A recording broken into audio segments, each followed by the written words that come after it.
நானே சம்பாதிக்கிறேன், நான் மாதம் 20 லட்ச ரூபா வீட்டு செலவு கொடுக்குறேன். 20 லட்சம்? ஓ. இதை வந்து எனக்கு ஒரு பர்சனலான சோர்ஸு சொன்னது. சரி. அதாவது ஜெயம் ரவியோட அலுவலகத்தில் இருக்கக்கூடிய ஒரு சோர்ஸ் ஒருத்தர் சொன்னார். அவலான்ச் எஃபெக்ட் அப்படின்னு சொன்னால் இதுதான். ஓகே. இப்போ பனியை வந்து உருட்டி போட்டு விட்டிங்கன்னா அப்படியே வந்துக்கிட்டே இருக்கும். வந்து கடைசியாக பெருசாக ஒரு உருண்டையாக வந்து டமால்னு உளுந்து உடச்சி இடத்தையும் நாசம் பண்ணும். அப்போ எப்பவுமே ஒரு வெறுப்பு அப்படிங்கிறது ஒரே நாளெல்லாம் வராது. அது நாள் பட வந்துக்கிட்டே சேர்ந்துக்கிட்டே இருக்கும். இந்த கல்பனா ஹவுஸ் மேட்டர் நம்ம ஏற்கனவே சொல்லிட்டோம், மந்த்லி காசு கொடுக்குற மேட்டரையும் சொல்லிட்டோம். அப்புறம் இன்னொரு ரீசன் சொல்கிறாங்க, எனக்கு அதை பற்றி பேசுகிறது சரியாக தப்பான்னு கூட தெரில. என்ன? ஆர்த்தி குடும்பத்திலேயே men are designed in a different way, women are designed in a different way. ஆண் வடிவமைக்கப்பட்டது வேறு ஒரு விதம், பெண் வடிவமைக்கப்பட்டது வேறு ஒரு விதம். இது ரெண்டும் மேட்ச் ஆகாது. ஒரு கட்டத்துக்கு மேலே ஒத்து போகிறது. ஒத்துக்கொள், இல்லை என்றால் பொத்திக்கொள். இதுதான் தாரக மந்திரமாக வச்சுருந்தீங்கன்னா குடும்பத்துக்குள்ளே பிரச்சனை வராது. இது அவருக்கு கொஞ்சம் டென்ஷன் ஜாஸ்தியாகி வீட்டை விட்டு வெளில போயிருக்காரு. அந்த செய்திகளை ஃபோட்டோ எடுத்து இவனுங்க மீடியாவில் போட்டு விட்டாங்க. அது வேற எல்லாரும் சும்மா தான் இருந்தாங்க. ஃபோட்டோ வந்துருச்சுன்னொன்னே இதை பற்றி என்ன உங்கள் கருத்து அப்படின்னு அங்கே போய் சுஜாதாட்டையும் ஆர்த்திட்டையும் கேட்க ஆரம்பிச்சாங்க. அப்போ அவங்க தே போத் வேர் கம்பல், அவர்கள் பதில் சொல்ல வேண்டிய கட்டாயத்துக்கு ஆளானார்கள். ஆனாலும் ரவி தரப்பிலிருந்து எந்த பதிலும் இந்த 3 மாதத்தில் வரவே இல்லை. ரெட்ரோலுக்ஸ் நெஞ்சங்களுக்கு வணக்கம். நான் உங்கள் கார்த்திக். இன்றைய சிறப்பு நேர்காணலில் நம்மோடு இணைந்திருப்பவர் கிருஷ்ணவேல் டிஎஸ் அவர்கள். வணக்கம் சார். வணக்கம் கார்த்திக். எப்படி இருக்கீங்க? நல்லா. நிறைய வரலாறுலாம் பேசியிருக்கோம், நிறைய நிகழ்ச்சிகள் நம்ம பேசியிருக்கோம். இந்த வரலாறு உங்களுக்கு தெரியுமா அப்படின்னு எனக்கு ஒரு சந்தேகம் இருந்துச்சு. அதை கிளாரிஃபை பண்ணிக்கலாம் அப்படின்றதுக்காக தான் சொன்னேன். சமீபமாக நீங்கள் பார்த்துக்கிட்டு இருப்பீங்க, ஜெயம் ரவி ஆர்த்தி இவங்களோட இந்த விவாகரத்து தான் பெரிய பேசு பொருளாக போயிட்டுருக்கு அப்படின்றது தான். தெரியுமா ஜெயம் ரவி விவாகரத்து? அது தெரியும். ஆனால் அதுக்கு என்ன ஏங்க கூப்பிடுறீங்க? நம்ம வந்து ஹிஸ்ட்ரி, பாலிடிக்ஸு, பெரியார் அப்படியே போயிடலாம். பொதுவாகவே எனக்கு வந்து இவர்த்தரோட அந்தரங்க வாழ்க்கையை பற்றி பேசுறது பிடிக்காது. இல்லை, இது அந்தரங்க வாழ்க்கையை பற்றி கிடையாது, இது பொதுவெளியில் வந்த ஒரு விவகாரம். ஸோ இதில் தெரிஞ்சுக்க வேண்டிய விஷயங்கள், இதிலேருந்து தெரிய வேண்டிய விஷயங்கள்னு சிலது இருக்கும் இல்லையா?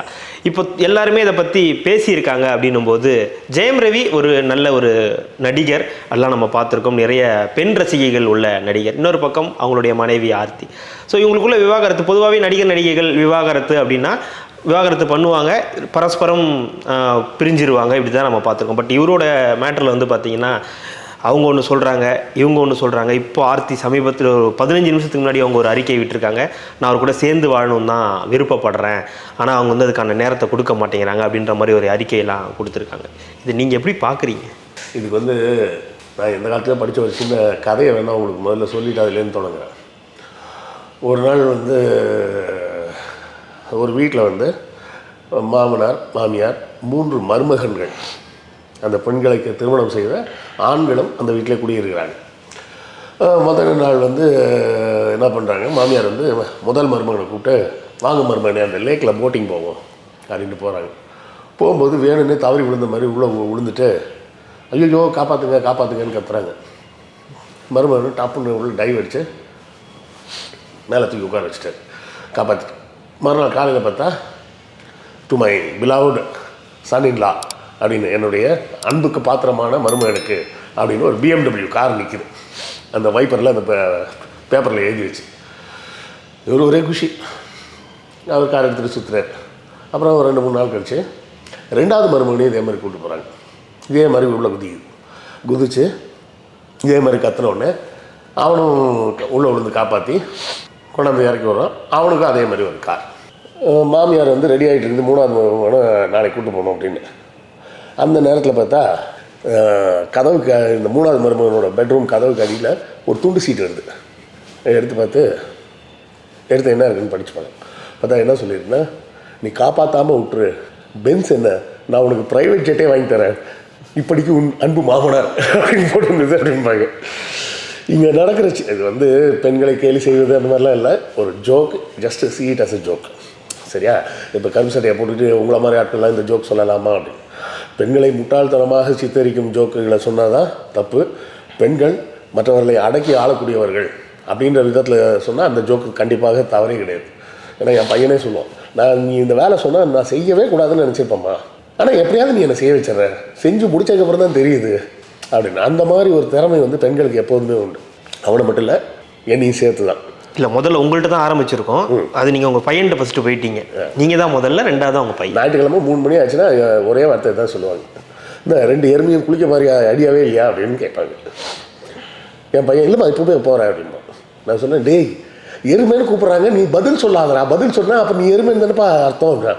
சரிப்பா, நான் எருமைன்னா அம்மா எருமைன்னு ஆட்டோமேட்டிக்காக பயாலஜிக்கலாக ப்ரூவ் ஆயிடுதுப்பா, LHS = RHS அப்படிமா. அது இது ஒரு ஜோக்குக்காக சொல்கிறேன். பெண்கள் எப்போதுமே கொஞ்சம் ஆளுமைத்தன்மை கொண்டவர்கள். அந்த ஆளுமைத்தன்மை வெளியே தெரியறதில்லை. அதற்கு உண்டான சந்தர்ப்பங்களை நாம் கொடுக்காம சம்பிரதாயங்கள் அது இதுன்னு வச்சு எல்லாம் அடக்குமுறை. அதாவது ஹாக்கி பேட் இருக்குல்ல, ஹாக்கி பேட் எவ்வளோ ஸ்ட்ராங்காக இருக்குன்னு தெரியும். எடுத்து இதில் அடிச்சிங்கன்னா இந்த கட்டை உடஞ்சிரும். அதை எடுத்து இந்த எலும்பில் அடிச்சிங்கன்னா எப்படி இருக்கும்? வேறு எந்த இடத்துல அடிபட்டதை விட இந்த முழங்கால் எலும்பில் அடிபட்டால் எப்படி இருக்கும்? ஹாக்கி பேட்டை வச்சு இந்த இடத்துல அடித்தா என்ன ஒரு வலி வருமோ அதை போல் 10 மடங்கு வலி வரும். எப்போது? பிரசவத்தின் போது. அப்போ அவ்வளோ பெரிய வலியை தாங்கக்கூடிய அளவுக்கு தெம்பு இருக்குது அப்படின்னு சொன்னால் அவர்களுக்கு அறிவும் இருக்குது, பவரும் இருக்குது. பாடியை ஃபிசிக்கலாக வீக்கர் செக்ஸ்லாம் கிடையாது. ஆனால் அவங்கள வீக்கராக மாற்றி வச்சுருக்கோம். இது ஒரு புறம் இருக்கட்டும். இப்போ இந்த கூட்டு குடும்ப கதை சொன்ன மாதிரியே உண்மையிலேயே ஒரு படமே வந்திருந்தது. அதுக்கு பேர் புது புது அர்த்தங்கள்னு பேர். ஆமாம், ரஹ்மான், கீதா, அப்புறம் சித்தாரா, பாலச்சந்தர் அவர்கள் படம். பாலச்சந்தர் படம் தான், கவிதாலயா பாலச்சந்தர் படம் தான். நல்ல பாடல்கள்லாம் நல்லாயிருக்கும். கல்யாண மாலை, கொண்டாடும் பெண்ணே, என் பாட்டை கேளு, உண்மைகள் சொல்வேன், சுதியோடு லயமோடு தான் துணையான சம்சார சங்கீதமே அப்படின்னு போ. அந்த மாதிரி, அதாவது இதை நீங்கள் இன்னொரு கோணத்துலையும் பார்க்கலாம். ஒரு பெண் இன்னொருத்தங்க வீட்டுக்கு வந்து குடியேறும்போது அவளுக்கு பல டார்ச்சர் கொடுக்குறாங்க. அதே ஒரு ஆண் இன்னொரு வீட்டுக்கு போய் குடியேறும்போது அதை அவங்களால சகஜமாக எடுத்துக்க முடியல, டென்ஷன் ஆகிறாங்க. அதுக்கு முக்கிய காரணம் என்னென்னா, இப்படி வீட்டோடு மாப்பிள்ளையாக போகக்கூடியவர்கள் எல்லோருமே பெரும்பாலும் எப்படிப்பட்டவர்களாக இருப்பாங்கன்னா, அந்த குடும்பத்தின் சொத்துக்களையும் பணத்தையும் நம்பி வாழக்கூடியவர்களாக இருப்பாங்க. அவங்களுக்கு பெருசாக வருமானம் இருக்காது. ஓகே, சரியா? ஆம்பளை படம் பார்த்தீங்களா? ஆமாம். அதில் ரம்யா கிருஷ்ணன் எல்லாம் இருப்பாங்க. ஆம்பளை படம்லாம் நியாயப்படி எடுத்துருக்க கூடாது. சரி, எடுத்துட்டாங்க, நம்ம பார்த்துட்டோம், வேறு வழி இல்லை. அது பார்த்துட்டோன்றதா பரவாயில்ல. என் தங்கச்சியும் என் பிள்ளையும் எப்பெல்லாம் சன் டிவியில் போடுவானோ அப்போல்லாம் உட்காந்து பார்ப்பாங்க. நல்ல நகைச்சுவையாக இருக்கும் சார். இல்லை, அதுக்காக இல்லை. நான் அந்த படம் பார்த்துக்கிட்டு இருக்கும்போது எப்போ அவன் 3ஆம் கிளாஸ் படிக்கும்போது சொன்னேன், டேய் விஷாலோட அத்தை பாரா எவ்வளோ சூப்பராக இருக்காங்க அப்படின்னா. அதுக்காக பார்க்குறாங்களா? அவன் உடனே சொல்லிட்டான், அதெல்லாம் ஒன்றும் இல்லை, எங்கள் அத்தை தான் அவங்களோட சூப்பராக இருக்காங்க அப்படின்ட்டான். இந்த செய்தி என் தங்கச்சி காதுக்கு போக புலங்காகிதம் அடைஞ்சு, மருமகனே இன்னைக்கு 1000 தடவை போட்டாலும் நான் ஆம்பளை படம் பார்ப்பேன்னு பார்த்துட்டு இருக்காங்க 2 பேரும். இங்கே அவங்க என் தங்கச்சி பொண்ணுங்க 2 பேரும் போட்டு ஓட்டுன்னு ஓட்டுவாளுங்க. ஸோ அது விட்டுருங்க. அந்த படத்தையும் பாருங்கள், அந்த 3 மாப்பிள்ளையும் வேலை வெட்டிக்கு இல்லாமல் தான். இப்போது இந்த கல்பனா ஹவுஸ், சுஜாதா விஜயகுமாரோட வீடு இருக்குது பார்த்தீங்களா, அந்த வீட்டிலும் இப்படிப்பட்ட ஒரு சூழல் தான். ஓகே, அங்கே நிறைய மருமகன்கள் இருக்காங்க. ஆனால் அவர்களெல்லாம் கொஞ்சம் டம்மி பீஸு. நல்லா சம்பாதிச்சு சொசைட்டியில் ஒரு பேரோட தன் நடிப்பு திறனோடு விளங்கி நிற்பவர் ஜெயம் ரவி. அந்த வீட்டுக்கு மாப்பிள்ளையா போகிறாரு. ஆமாம், போனால் அந்த வீட்டு பழக்கப்படி வீட்டு மாப்பிள்ளையை கூட்டு போயிட்டாங்க. அவருக்கு அந்த எண்ணம் எல்லாம் கூட்டு போயிட்டாங்க. ஏதோ ஒரு வீடு, சரி, அது இந்த வீடாக இருந்தேன்னா அந்த வீடாக இருந்தேன்னு அங்கே போயிட்டார் அவர். சரி. ஆனால் மற்ற மாப்பிள்ளைகளை போல இவரால் ஒத்துக்க முடியல. நானே சம்பாதிக்கிறேன், நான் மாதம் 20 லட்ச ரூபா வீட்டு செலவு கொடுக்குறேன். 20 லட்சம்? ஓ, இதை எனக்கு ஒரு பர்சனலான சோர்ஸு சொன்னது. சரி. அதாவது ஜெயம் ரவியோட அலுவலகத்தில் இருக்கக்கூடிய ஒரு சோர்ஸ் ஒருத்தர் சொன்னார். ஓகே, அடிச்சு விடக்கூடாதுல வாயில் வந்த மாதிரி. ஆமாம், சோர்ஸோட பேர் சொல்ல முடியாது, போகிற போக்கில் சொல்லக்கூடாது. போகிற போக்கில் வாயில் வந்து எல்லாம் சொல்லக்கூடாது. வாயிலடி. நம்ம மாதம் செலவுக்கு பணம் கொடுக்குறோம், 20 லட்சம் கொடுக்குறேன். ஓகே. அப்போது நம்ம ஏன் இப்படி மரியாதை இல்லாமல் நடத்துகிறார்கள்? இப்படி தான் அந்த புது புது அர்த்தங்கள்லையும் வரும். இல்லை, ஒரே ஒரு சந்தேகம், இந்த மரியாதை இல்லாமல் நடத்துறது இப்போயா இல்லை இதுக்கு ரொம்ப நாளாகவே இது நடக்குது? ஒரே நாளில் இந்த உரசல் வந்திருக்காது. இல்லை, ஒரே நாள் இல்லை, சில வருடங்கள் முன்பு தானே, இல்லை ஆரம்பத்துலேருந்தே இப்படி தானான்னு கேட்குறேன். அவலான்சின்னு சொல்லுவாங்க, கேள்விப்பட்டிருக்கீங்களா? கேள்விப்பட்டிருக்கேன். அவலான்சின்னா என்னென்னா, பனி படர்ந்த மலையோட உச்சியில் போயிட்டு கொஞ்சம் பனிக்கட்டி அள்ளி உருட்டி, நல்லா உருட்டி அப்படி கீழே உருட்டு விட்டுக்கிங்கன்னு வச்சுக்கிங்களா, அது அடிவாரத்துக்கு வரும்போது பார்த்தீங்கன்னா இந்த ரூம் சைஸுக்கு ஒரு பெரிய பனிக்கட்டியாக மாறிடும். உருண்டு உருண்டு உருண்டு உருண்டு கேதர் பண்ணிக்கிட்டே வரும் பனியை. அவலான்சி எஃபெக்ட் அப்படிம்பாங்க. ஓ நீங்க அந்த சொன்னீங்களா? நான் தெய்வ திருமகள்ல விக்ரம் சொன்னது அவலாஞ்சி. அதே பேர் வேற ஒன்றும் இல்லை. அந்த இடத்துல அந்த பனி வந்து ஊழும் அப்படின்ற மாதிரி ஒரு பேச்சு இருந்ததுனால அவலாஞ்சின்னு வச்சுருக்கேன். அவலாஞ்சி எஃபெக்ட் அப்படின்னு சொன்னால் இதுதான். ஓகே. இப்போ பனியை வந்து உருட்டி போட்டு விட்டிங்கன்னா ரைட் அப்படியே வந்துக்கிட்டே இருக்கும். வந்து கடைசியாக பெருசாக ஒரு உருண்டையாக வந்து டமால்னு உளுந்து உடச்சி இடத்தையும் நாசம் பண்ணும். அப்போ எப்பவுமே ஒரு வெறுப்பு அப்படிங்கிறது ஒரே நாளெல்லாம் வராது. அது நாள் பட வந்துக்கிட்டே சேர்ந்துக்கிட்டே இருக்கும். ஓகே. இல்லை இப்போ 20 லட்சம் கொடுத்துருக்காரு, மாதம் 20 லட்சம் கொடுத்துருக்காரு. மாதம் 20 லட்சம் கொடுத்தது மட்டும் இல்லை, இந்த மாதம் அக்டோபருக்கும் 20 லட்சம் கொடுத்துருக்காரு. அவர் வீட்டை விட்டு வெளியே செப்டம்பர், இந்த நாளைக்கு அக்டோபர், ஆமாம் இந்த செப்டம்பருக்கும் கொடுத்துருக்காரு. ஓ இது வரைக்கும் கொடுத்துருக்காரு. அதான் அவர் வீட்டை விட்டு வெளியே போய் 3 மாதம் ஆயிடுச்சு. ஓகே. அப்பயும் கொடுத்துருக்காரு. அப்பவும் கொடுத்துட்டு தான் இருந்திருக்காரு. அதான் சொன்னேன், நம்ம இளைய தலைமுறைக்கு அந்த படம் தெரியாது, புது அர்த்தங்கள் பார்த்தீங்கன்னா புரியும். ஆமாம். அதாவது ஒரு ஜெயசித்ரா அவங்க தான் அதில் மாமியார். ஆமாம். விவேக் அதில் தான் இன்ட்ரடக்ஷன் மாதிரி வருவார். ஆமாம். பிஏவா இருப்பார். இன்னைக்கு சேர்த்தா நாளைக்கு பால், இன்னைக்கு சேர்த்தா நாளைக்கு பால் அப்படின்னு அதெல்லாம் ஃபேமஸ் டைலாக். அந்த ஒரு ஆண் வந்து அவமானப்படுத்தப்படும் போதுன்னா தனிப்பட்ட முறையில் கூட இல்லை, மற்றவர்கள் முன்னிலையில், அதுவும் இன்ஸ்பைட் ஆஃப் ஹேவிங் தப்புன்னு ஆங்கிலத்துக்கு போய்டும், பெரிய இங்கிலீஷ்காரன். அது என்ன பெரிய இங்கிலீஷ்காரன் இல்லை, பெரிய இங்கிலீஷ்காரனுக்கு தான் நல்லா இங்கிலீஷ் தெரியும். அப்படி சொல்லுங்க. இங்கிலீஷ் பெருசுன்னு தான் சொல்லல, பெரிய இங்கிலீஷ்காரனாக இருந்தால் தான் இங்கிலீஷ் நல்லா தெரியும். ஓகே. நம்ம பேசுகிற எந்த இங்கிலீஷும் ஒழுக்கமான இங்கிலீஷ்லாம் கிடையாது. நான் பேசுகிற இங்கிலீஷை விட இங்கிலீஷே ஒழுக்கம் இல்லையா சார்? விடுங்க. பிரிட்டனில் இருக்க பிச்சைக்காரன் நல்லா இங்கிலீஷ் பேசுவான். சரியா? சந்தானம் சொல்கிற மாதிரி தான் அங்கே பிரிட்டிஷ் பிச்சைக்காரன் கூட இங்கிலீஷில் பேசுவாங்க. அது மாதிரி தான் நான் பேசுகிற இங்கிலீஷை விட இல்லை பிரிட்டனில் இருக்கிற பிச்சைக்காரன் கூட நல்லா இங்கிலீஷ் பேசுவான். சரி, அது அதாவது அந்த ஒரு வடிகால்னு ஒன்று கிடைக்கும்போது நீங்கள் அவனை வந்து இதை வந்து நான் சரின்னு சொல்லலை. இந்த இடத்துல ஒரு விஷயத்தை நல்லா புரிஞ்சுக்கணும். மறுபடியும் சொல்கிறேன், ஜெயம் ரவி செய்தது சரி தப்பு அப்படின்ற இடத்துக்கு நான் வரவே இல்லை. அது அவரை பொறுத்த தனிப்பட்ட விஷயம். ஓகே. அவரை பொறுத்தவரை உள்ள தனிப்பட்ட விஷயம். ஆமாம், அது அவரோட பர்சனல், அவருக்கும் அவர் மனைவிக்குமான பர்சனல். ஓகே, சரியா? ரைட். என்னை கேட்டால் அவர் ஏன் அங்கே ஈர்க்கப்பட்டார் இந்த இன்னொரு பெண்ணோடு அப்படின்றதுக்கு அவர் தான் பதில் சொல்லணும், நான் சொல்ல முடியாது. அந்த பாடகியோட சொல்கிறீங்க? ஆமாம். ஓகே. ஏதோ ஒரு ஆன்மீக மையம்லாம் ஆரம்பிக்க போகிறேன் அப்படின்னாரு. எதுக்கு ஆன்மீக மையத்துக்குலாம் போகிறாருன்னு தெரியல. ஓகே. அதுவும் அவரது சாய்ஸ். ஓகே.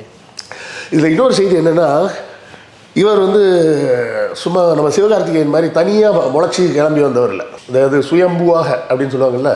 சிவகார்த்திகேயன் எடுத்திங்கன்னா எந்த பேக்ரவுண்டும் கிடையாது. ஜெய் சேதுபதியால் எந்த பேக்ரவுண்டும் இல்லை. BE MBA முடிச்சுட்டு விஜய் டிவி ப்ரோக்ராமில் நடித்து கடைசியாக மெரினா அது இதுன்னு படங்களாக போய் இன்னைக்கு ஒரு என்ன சொல்ல மினிமம் கேரண்டி ஹீரோ அப்படின்ற இடத்துக்கு வந்துட்டார். விஜய் கொண்டு போய் துப்பாக்கியை கொடுக்குற அளவுக்கு மாறிடுச்சு. ஆமாம், விஜயே துப்பாக்கி என்ன கொடுக்குற அளவுக்கு வளர்ந்து நம்ம வச்சுக்க அப்படின்னு வேறு யாருக்குமே கொடுக்கல. ஸோ அடுத்த சூப்பர் ஸ்டார் அவர் தான். ஆமாம். விஜயின் இடத்த அவர் நிரப்ப சொல்லி விஜயே கொடுத்துருக்காரு. சிம்புக்கு அன்னைக்கு கால் சீட்டு கொடுக்கலையாம், அதனால தான் சிவகார்த்திகேயன் வந்திருக்காரு. அந்த உண்மையை சொல்ல வேண்டியிருக்கு அந்த இடத்துல. ஒரு பில்டப் கொடுக்கறோட இல்லையா, நல்ல நடிகர் தான், இல்லைன்னா சொல்லலை. அப்போ அந்த மாதிரி ஜெயம் ரவியா அப்படின்னு கேட்டிங்கன்னா கிடையாது. அவங்க அப்பா மோகன் வந்து தெலுங்கு திரையுலகில் மிக ஃபேமஸான எடிட்டர். ஆமாம், சரியா? அதன் பிறகு அவங்க அண்ணன் இவரை வச்சு படம் எடுக்கிறார். அதாவது தெலுங்கில் யாரோ ஒரு படம் எடுப்பாங்க, அந்த படத்தை இவர் தமிழில் தம்பியை வச்சு எடுப்பார். இப்படியே பண்ணிட்டு அதுக்கப்புறம் வேறு சில படங்களை அவரே தெலுங்குலையும் பண்ணி இதுலேயும் பண்ணி, அதில் நான் ரொம்ப ரசித்த படம் வந்து ஜெயம், ஃபஸ்ட்டு படம்.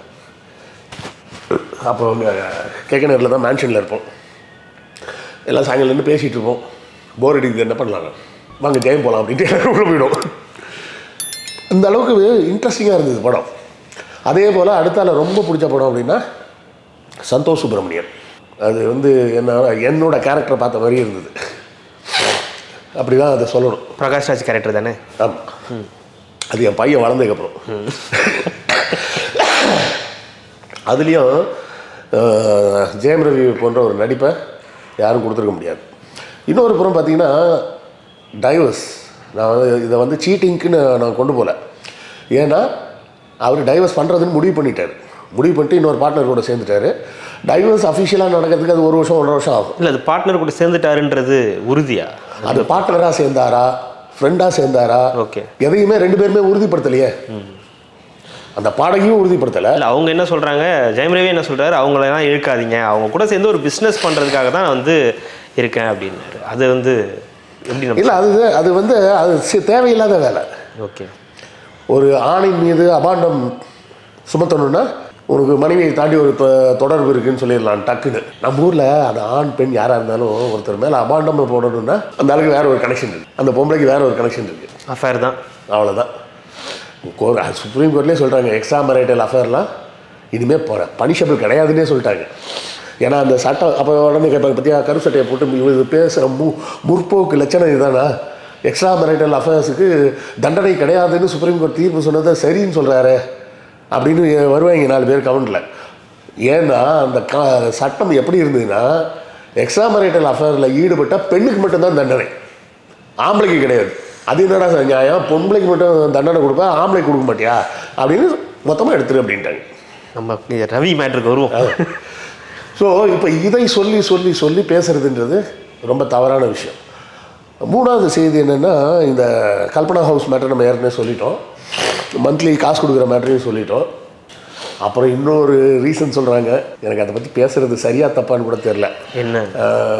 ஆர்த்தி குடும்பத்திலேயே இதுவரை 4 பேருக்கு டைவர்ஸ் ஆகிருக்கு. அவங்க குடும்பத்திலேயே இதெல்லாம் ஒரு மேட்ருன்னு தூக்கிட்டு வரக்கூடாது. டைவர்ஸ் பண்ணிக்கிறதும் ஒன்றா வாழ்கிறதும் அவங்கவுங்க சாய்ஸு. இல்லை கரெக்டு தான், பட் அவங்க குடும்பத்திலேயே 4 பேர் டைவர்ஸ் அப்படின்றது டிசீஸா? இது என்ன கண்டேஜியஸ் டிசீஸா?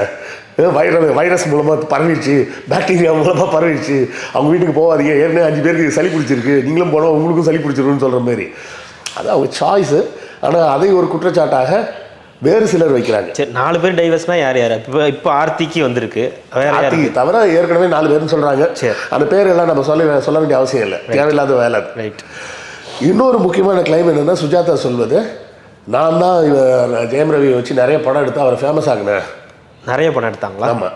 என்னென்ன படம் தான் சொல்லியிருக்காங்க. ஓகே. அவங்க எடுத்ததே மொத்தம் 3 படம் தான். அதில் அடங்கமருன்ற அந்த ஒரு படம் மட்டும்தான் ஓரளவு சுமாராக ஓடிச்சு, மிச்சம் 2மே ஃப்ளாப்பு. ஆமாம், சரியா? இன்னொரு படம் பூமி, அந்த படத்தில் நடித்ததுக்காக இன்றைக்கி வர ஜெயம் ரவி வருத்தப்பட்டு தான் இருக்கிறாப்ல. அது தேட்டருக்கே வரல அந்த படம், அது ஸ்ட்ரைட்டாக ஓடிடிக்கு வந்த படம், கொரோனா டைமில் வந்ததுன்னு நினைக்கிறேன். ஆமாம். அதுக்கப்புறம் இன்னொரு படம் சைரன், இப்போ வந்த படம்.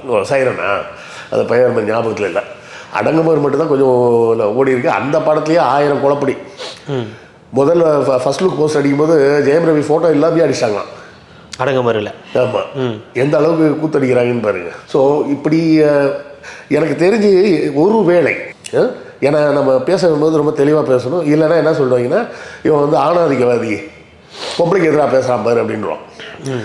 பார்க்கும் விதத்தில் பார்த்தால் எனக்கு என்னவோ இது வந்து ஆர்த்தி மீதான தவறாகத்தான் இருக்கும்னு நினைக்கிறேன். ஏன்னா ஆர்த்தி வந்து அவங்க அம்மாவை இவ்வளோ தூரம் ஜெயம் ரவியை சப்ரஸ் பண்ணுறதுக்கு அலோவ் பண்ணிடக்கூடாது. இன்னொரு பக்கம் அவருக்கான இழைக்கப்பட்ட மரியாதை குறைவு, அவங்க வீட்டில் ரொம்ப மரியாதை குறைவாக நடத்துனாங்கன்ற போன்ற விஷயம் எல்லாமே வந்து வெளியில் சொல்லப்பட்டுட்டு இருக்கு. இல்லைங்க, ஒரு கணவன் மனைவின்ற குடும்பத்தில் ஐடியா கொடுக்குறேன்ட்டு யாரும் உள்ள மூக்க நுழையக்கூடாது. இது வந்து எல்லா வீடுகள்லையும் பெரும்பான்மையாக நடக்கும். அம்மா காலையில் ஃபோன் பண்ணி என்ன பண்ணுவாங்க, பொண்ணு எனக்காவது அப்பா ஃபோன் பண்ணி பேசியிருக்காரா, டேய் நேற்று ராத்திரி என்னடா ஆச்சு, உன் பொண்டாட்டி கூட சண்டைன்னு சொன்னியா, என்னாச்சு, யார் பண்ணின்னு கேட்டா அப்படின்னு உங்கள் அப்பா எனக்காக ஃபோன் பண்ணி கேட்டிருக்காரா? அது அவன் பிரச்சனை, அவன் பார்த்துப்பான்னு தான் சொல்லிட்டு போவார். ஆனால் பெண்கள் அந்த வேலையை இன்னும் பண்ணிகிட்டு இருக்காங்க அப்படின்றது ஒரு சோகமான உண்மை. காலையிலே ஃபோன் பண்ணி நான் சொன்ன மாதிரி டிஃபன் பண்ணியா, சாப்பிடாம தானே படுத்த, சாப்பிட்டியா, காலைல சாப்பிட்டானா, போயிட்டானா, சாயங்காலம் கோயிலில் போய் உட்காந்துக்குவோம், 9 மணி வரை வராத, அவன் உன்னை தேடி அலையட்டும், இப்படிலாம் ஐடியா கொடுக்குறது. மூடிட்டு பேசாமல் இருக்கும், உங்கள் வேலையை பாருங்கள், உங்கள் புருஷனை மட்டும் பாருங்கள். அதுதான் நான் மாமியார்களுக்கு சொல்லக்கூடியது. டீசெண்டாக சொல்லணும், அதான் சொல்லணும். ஆமாம். உனக்கு என்ன இவ்வளவு அக்கறை, யாருக்குமே இல்லாத அக்கறை என்று நீங்கள் கேட்கலாம். நானே பாதிக்கப்பட்டேன் இவரான அப்படின்னு சொல்லலாம்னு வச்சுங்களேன். கேட்க நினச்சேன், ஏன்னா இவ்வளோ ஃபோர்ஸாக கோயிலில் போய் உட்காந்து சாப்பிடாம இருன்னு சொல்லும் போதெல்லாம் சொந்த கருத்தாக தான் இருக்குன்னு நினச்சேன். கருத்தில் அனுபவம், சொந்த அனுபவமாக இருக்குன்னு நினச்சேன். உண்மைதான், நான் நினச்சது கரெக்டு தான் போல. இல்லை அதுக்கப்புறம் மாறிடும்னு வைங்களேன். அதாவது முதல்ல வந்து 2 பேர் சேர்ந்து ஒரு வீட்டில் இல்லை, ஒரு ரூமுக்குள்ளே வாழ்கிறதே கஷ்டம். அதுவும் என்ன மாதிரி ஆளுங்கள்லாம் வந்து என் ஒய்ஃபுடையும் என் பையனுடையும் இருந்து வாழ்ந்துட்டு இருக்கதே பெரிய கஷ்டம். ஏன்னா நான் வாழ்க்கையில் 36 வயசு வரை தனியாக தான் இருந்தேன். அதுக்காக அப்பா அம்மா இல்லையானா எல்லாம் இருந்தாங்க, அவங்க வேறு உலகத்தில் இருப்பாங்க, நான் வேறு ஒரு உலகத்தில் உட்காந்து புக் படிச்சுக்கிட்டே இருப்பேன். அப்போ என்ன ஆகுது, அப்புறம் 20 வயசில் நான் வெளியே வந்துட்டேன். அப்புறமும் தனியாகவே சுற்றுறேன், மேன்ஷனு. பொதுவாகவே பார்த்திங்கன்னா ஆண்களுக்கு நல்லா பேச வராது, கம்யூனிகேஷன் வராது. ஒய்ஃப் என்ன பண்ணுவாங்க, நான் கீழே நிற்பேன், நான் தான் சொல்லுவேன், ஏம்மா நீ வாயை திறந்து சொன்னாலே எனக்கு புரியாது, சைகையாக காமிக்கிறேன், இதெல்லாம் நியாயமாக இருக்கு. அவங்களால ஒரே நேரத்தில் மல்டிபிள் டாஸ்க் பண்ண முடியும். ஃபோன் பேசிகிட்டே இருப்பாங்க, அப்படியே தோசை ஊற்றுவாங்க, அப்படியே எடுத்து கொடுத்துட்டு டேய் போதுமா அப்படின்னு கேட்டு அடுத்த வேலைக்கு போயிடுவாங்க. டேன்றது என்ன இல்லை என் பையனை சார் சார் ரொம்ப கவனமாக பேச வேண்டியது, மிஸ் பண்ணிட்டேன். ஸோ இது என்ன, இந்த கம்யூனிகேஷன் ப்ராப்ளத்தால் என்ன ஆகுதுன்னா, நீங்கள் பார்த்துருப்பீங்க பெரும்பாலும் கால் சென்டர்ஸில் பாய்ஸை விட கேர்ள்ஸை தான் நிறைய எடுப்பாங்க. பேசுகிறது அவங்களுக்கு ஒரு பேர்டனாக தெரியாது. நம்மளை போய் ஃபோனில் உட்காந்து பேச சொன்னால் நமக்கு பெரிய பேர்டனாக இருக்கும், அது ஒரு வேலை மாதிரி இருக்கும். ஐயோ எவ்வளோ பேர் நான் பேசுறது அப்படின்னு. அதான் இல்லை, இப்போ எனக்கு தெரிஞ்ச ஒருத்தங்க, சரி நானே சொல்லிடுறேன், என் மனைவி தான், மனைவி வச்சு ஜோக் பண்ணக்கூடாதுன்னு சொன்னதுக்காக வேறு ஆள் சொல்லலாம்னு இருந்தேன். காலையில் எந்திரிச்சு அவசர வேலைகள்லாம் முடிப்பாங்க. அவங்க ஒர்க் ஃப்ரம் ஹோம், அவங்க இதில் வேறு ஒர்க் ஃப்ரம் ஹோமு, மிச்சலேனியஸ் ஒர்க்கு. நான் வந்து டைம் இருந்தால் கூட உட்காந்து காய் வெட்டுறது அது இது எல்லாம் பண்ணுவேன். இதெல்லாம் பண்ணிக்கிட்டு இருக்கும்போது டக்குன்னு அவங்க தங்கச்சிலேருந்து ஃபோன் வரும், பேசிட்டே இருப்பாங்க. அப்புறமா என் தங்கச்சிக்கு ஃபோன் போட்டு பேசுவாங்க, அப்புறம் எங்கள் அம்மாவுக்கு ஃபோன் போட்டு பேசுவாங்க, அப்புறம் அவங்க அம்மாவுக்கு ஃபோன் போட்டு பேசுவாங்க, ஃபோன் போட்டு பேசுவாங்க ரிப்பீட்டு, ஃபோன் போட்டு பேசுவாங்க ரிப்பீட்டு. இப்படி ஒரு நாளைக்கு 3 செட்டு பேசுவாங்க. இப்படி தான் நீங்கள் சொன்ன ஞாபகம் வருது. ஒருத்தவங்க ஃபோன் போட்டு பேசிக்கிட்டே குழந்தைய தூக்கிட்டு போய் ஃப்ரிட்ஜில் வச்சுருவாங்க. அந்த மல்டி டாஸ்கிங்கிறது அவங்களுக்கு நேச்சுரலாகவே உள்ள விஷயம். நமக்கு எப்பவுமே ஃபோக்கஸாக மட்டும்தான் இருக்க முடியும். நான் கம்ப்யூட்டரில் டைப் பண்ணிட்டு இருக்கேன்னு வச்சிங்களேன், என் பக்கத்தில் வந்து என் ஒய்ஃப் எதாவது சொன்னாங்கன்னா எனக்கு காதையை கேட்காது, லிட்டரலாக கேட்காது. வந்து தோளில் தட்டுவாங்க, அப்புறம் கம்ப்யூட்டர் சொல்லுமா அப்படின்னு திரும்பி கேட்டால் தான் எனக்கு கேட்கும். அது மனித இயல்பு. அப்போது men are designed in a different way, women are designed in a different way. ஆண் வடிவமைக்கப்பட்டது வேறு ஒரு விதம், பெண் வடிவமைக்கப்பட்டது வேறு ஒரு விதம். இது ரெண்டும் மேட்ச் ஆகாது. ஒரு கட்டத்துக்கு மேலே ஒத்து போகிறது,